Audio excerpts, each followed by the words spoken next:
La chaleur de l'été était étouffante cette nuit-là. L'air semblait suspendu, dense et immobile, enveloppant le domaine familial d'une atmosphère mystérieuse. À la lisière des vignobles s'élevait l'écurie, un bâtiment ancien aux poutres massives, imprégné de souvenirs et de récits d'une autre époque. Je m'appelle Camille. J'avais passé presque tous mes étés ici, en Provence, dans la demeure ancestrale de mon grand-père. C'était un homme robuste, passionné par les chevaux, un véritable cavalier à l'ancienne. Parmi tous ces chevaux, un seul avait capté toute mon attention, Nocturne. Nocturne n'était ni le plus rapide ni le plus imposant, mais il avait ce regard profond, presque humain, qui me fascinait. Son pelage noir absorbait la lumière de la lune, et chaque mouvement de ses muscles sous sa robe lustrée était un spectacle hypnotisant. Cette nuit-là, alors que je sirotais un verre de vin avec mes cousins sur la terrasse en pierre, une agitation étrange s'installa en moi. Les rires et les conversations légères m'entouraient, mais mon esprit était ailleurs. Quelque chose me poussait à me lever, à vérifier Nocturne. La chaleur semblait se dissiper, remplacée par une brise électrique. Une tempête approchait. Sans réfléchir, je pris une lampe torche et me dirigeai vers l'écurie. Chaque pas résonnait dans la nuit silencieuse, comme si le sol lui-même retenait son souffle. Quand j'ouvris la grande porte en bois, Nocturne était là, debout dans son box, son regard fixé sur moi. Il était calme, mais une tension émanait de lui. J'approchai doucement, et la lumière de ma torche révéla son mangeoire vide. Une vague de culpabilité m'envahit. Avais-je oublié de le nourrir? Je fis demi-tour pour chercher du foin dans la remise. En passant près de la porte, l'un de mes cousins m'interpella d'une voix amusée. Astérisque, faites attention en lui donnant à manger, Camille. Et surtout, il marqua une pause, un sourire en coin. Ne le laisse pas trop t'approcher. Je fronçai les sourcils. Astérisque, pourquoi tu dis ça? Il haussa les épaules, l'air de savoir quelque chose que j'ignorais. Je choisis de ne pas insister. En revenant avec la ration de Nocturne, je faillis trébucher sur une pierre, renversant une partie du foin. Quand je relevai la tête, Nocturne me regardait fixement, son regard plus intense que jamais. Mon souffle se coupa. Il s'approcha lentement, silencieusement. Sa respiration était profonde, presque en harmonie avec la mienne. Son corps puissant était juste là, à quelques centimètres de moi. J'avalai ma salive, troublé par la proximité. D'un geste instinctif, je levai la main et frôlai son encolure. Sa peau chaude et lisse sous mes doigts éveilla une étrange sensation en moi. Nocturne se déplaça lentement, posant brièvement son museau contre mon épaule. Un frisson me parcourut l'échine. Il y avait quelque chose de plus dans ce moment, une énergie palpable entre nous. Je me reculai doucement, tentant de retrouver mon souffle. Astérisque, bonne nuit, Nocturne. Il secoua la tête et poussa un léger hennissement. Comme une réponse. Cette nuit-là, alors que je m'allongeais dans mon lit, son regard mentait encore. Ce n'était pas seulement un cheval. Il était bien plus que ça. Et quelque chose me disait que ce n'était que le début. Les jours passèrent, mais quelque chose en moi avait changé. Nocturne hantait mes pensées. À chaque instant, je revoyais son regard sombre et profond, ce frisson qui m'avait parcouru lorsqu'il avait effleuré mon épaule. J'avais passé toutes mes soirées à essayer de me convaincre que ce n'était que mon imagination, qu'un cheval restait un cheval. Mais une partie de moi savait que ce n'était pas vrai. Ce soir-là, le domaine était silencieux. Une légère brise faisait danser les rideaux de ma chambre, et l'odeur du vin et de la terre chaude flottait dans l'air. Je ne pouvais plus lutter contre cette sensation étrange. Nocturne m'appelait. Je pris ma lampe torche et sortis en direction de l'écurie. La nuit était sombre, sans lune. L'obscurité était oppressante, comme si elle pesait sur mes épaules. Chaque pas sur les pavés résonnait trop fort, comme si je troublais un silence que je n'étais pas censé briser. Arrivé à l'écurie, je poussai la porte. Nocturne était là, immobile, m'attendant. « Bonsoir », murmurai-je. Il bougea à peine, inclinant juste la tête. Son souffle chaud emplissait l'air autour de moi. Je m'approchai lentement, caressant son encolure du bout des doigts. Sa peau était brûlante sous ma paume.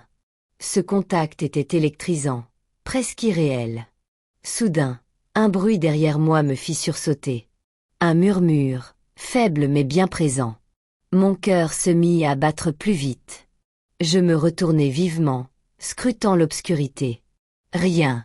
Juste l'ombre des poutres et le grincement léger du bois sous le vent. Mais ce n'était pas le vent. Je le savais. Nocturne le savait aussi. Il s'était tendu, ses oreilles pointées vers l'entrée de l'écurie. « Il y a quelqu'un » soufflai-je. Aucune réponse. Mais cette sensation persistante d'être observé. Je fis un pas en arrière, me retrouvant contre Nocturne. Il posa son museau contre mon cou, comme pour me rassurer. Je fermai les yeux un instant, essayant de ralentir mon souffle. Quand je les rouvris, un mouvement attira mon attention dans l'ombre. Quelqu'un ou quelque chose se trouvait là.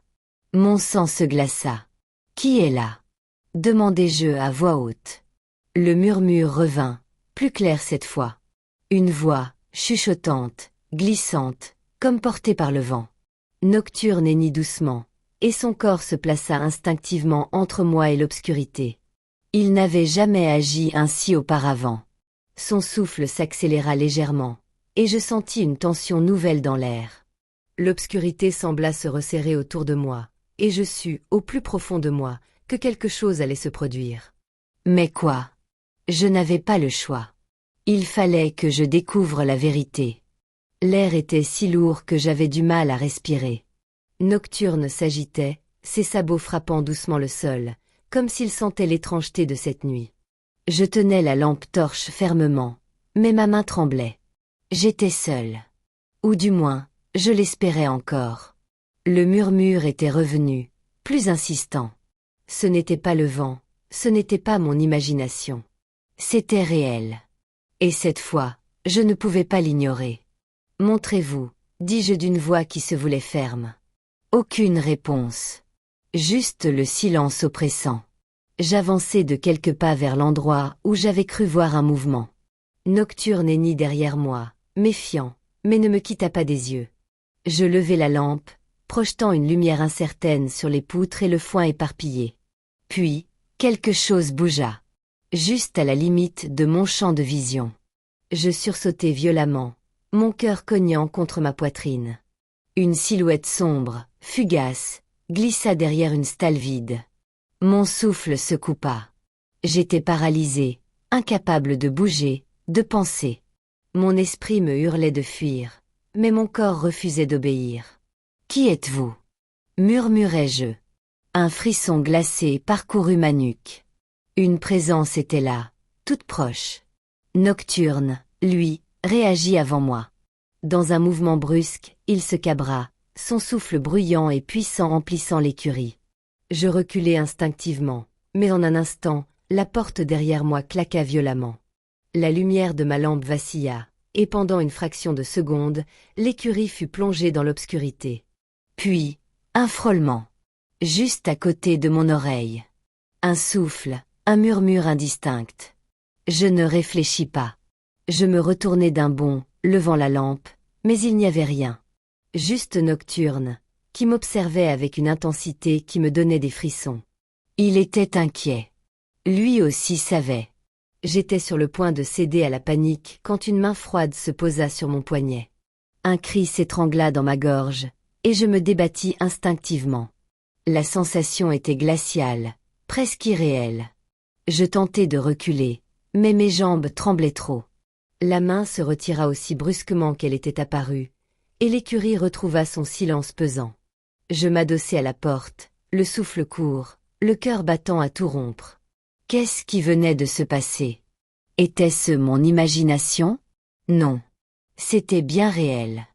Nocturne hennit doucement, puis approcha son museau de mon épaule, comme pour me réconforter. Mais ses yeux restaient fixés sur l'ombre au fond de l'écurie. Je devais savoir. Je ne pouvais plus reculer. Je pris une grande inspiration et m'avançai de nouveau, vers cette silhouette, vers ce secret que je sentais enfoui dans les murs même de ce domaine. Le lendemain, je tentais d'oublier la nuit précédente. Mais l'ombre, le murmure, et ce contact glacé restaient ancrés en moi. Mon esprit ne cessait de tourner en boucle. Je devais comprendre. Je devais savoir. La journée passa lentement. Mon grand-père semblait me surveiller du coin de l'œil, comme s'il sentait mon trouble. Il ne posa pas de questions, mais son silence en disait long. À plusieurs reprises, j'ouvris la bouche pour lui parler, mais quelque chose me retenait. Ce soir-là, alors que le domaine plongeait dans le silence, je savais que je n'avais plus le choix. Je devais retourner à l'écurie. La lune était haute dans le ciel, jetant une lumière argentée sur les vignes. Mon cœur battait fort alors que je traversais la cour en direction de l'écurie. Mes pas semblaient résonner plus fort que d'habitude, et l'air était plus froid, chargé d'une tension palpable. Quand j'ouvris la porte, Nocturne était là, m'attendant comme les nuits précédentes. Mais cette fois, il était différent. Il n'était pas seulement attentif, il était tendu, comme prêt à affronter quelque chose d'invisible. « Tu sais, toi, soufflez-je. » Il renâcla doucement, approchant son museau de mon cou. Sa chaleur était rassurante, mais son regard sombre et perçant me disait qu'il savait quelque chose que j'ignorais encore. Un courant d'air glacial me fit frissonner. La porte derrière moi se referma lentement, comme poussée par une force invisible. Mon souffle se coupa. Je levai ma lampe torche et balayai l'espace autour de moi. « Montrez-vous. » Le murmure revint. Cette fois, il était plus clair. Une voix, lointaine, brisée, comme un écho venu d'un autre temps. « Camille !» Je faillis lâcher ma lampe. Quelqu'un venait de prononcer mon nom. Nocturne frappa le sol de son sabot, nerveux. Il savait. Il sentait cette présence. Moi aussi.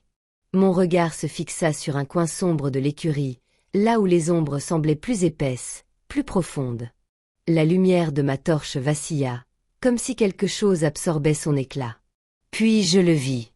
Une silhouette, à peine perceptible, flottait dans l'obscurité. C'était une femme, sa robe fluide ondulant légèrement comme si elle était prise dans une brise invisible. Son visage était voilé par les ténèbres, mais ses yeux, brillants et tristes, me transperçaient. « Qui êtes-vous » balbutiai-je. La voix résonna de nouveau, faible mais distincte. « Il est temps que tu saches. » Mon cœur battait si fort que je crus qu'il allait exploser. Nocturne hennit, son souffle chaud sur mon épaule. J'avais peur, mais une part de moi savait que je devais écouter.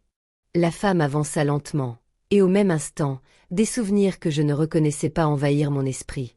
Des images floues, des cris, des chevaux, et une nuit semblable à celle-ci, il y a bien longtemps. Puis tout devint clair. C'était elle.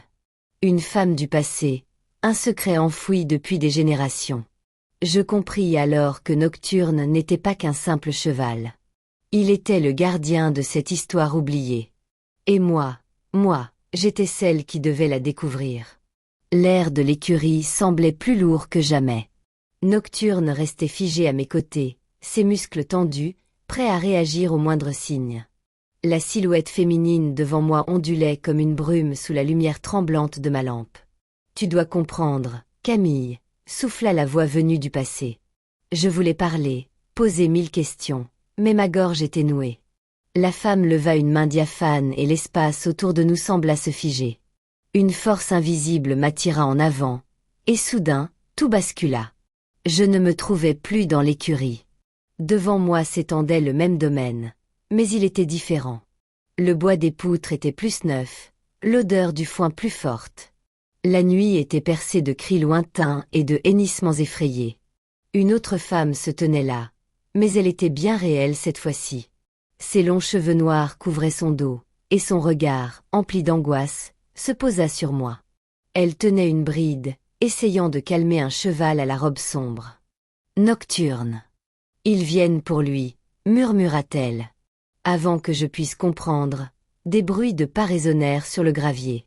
Des torchers éclairèrent l'obscurité et plusieurs hommes apparurent, leurs visages durs et intransigeants. « Ce cheval est maudit », lança l'un d'eux. « Il ne doit plus exister. » La femme se mit devant Nocturne, protectrice. Non. Il n'est pas ce que vous croyez. Il doit rester en vie. Mais les hommes ne l'écoutèrent pas. Ils s'avancèrent, menaçant. Une peur viscérale monta en moi, comme si j'avais moi-même vécu cette scène. Nocturne se cabra, hennissant de rage. Puis, tout devint flou.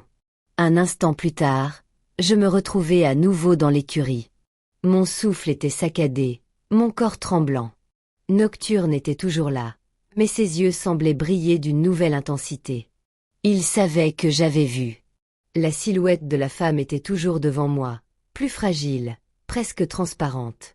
Maintenant, tu sais, Camille. Nocturne ne t'a pas choisi par hasard. Il veille sur ceux qui peuvent entendre son appel. Ceux qui doivent protéger son histoire. Mes pensées étaient un tourbillon. Mon grand-père, savait-il tout cela? Ce cheval, qui avait toujours été là, génération après génération. Que dois-je faire? Murmurai-je. Un sourire triste étira les lèvres du spectre. Veille sur lui, et il veillera sur toi.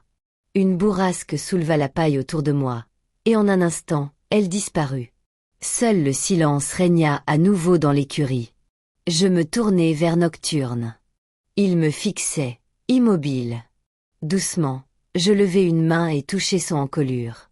Une chaleur étrange se répandit dans mon corps, apaisante, rassurante.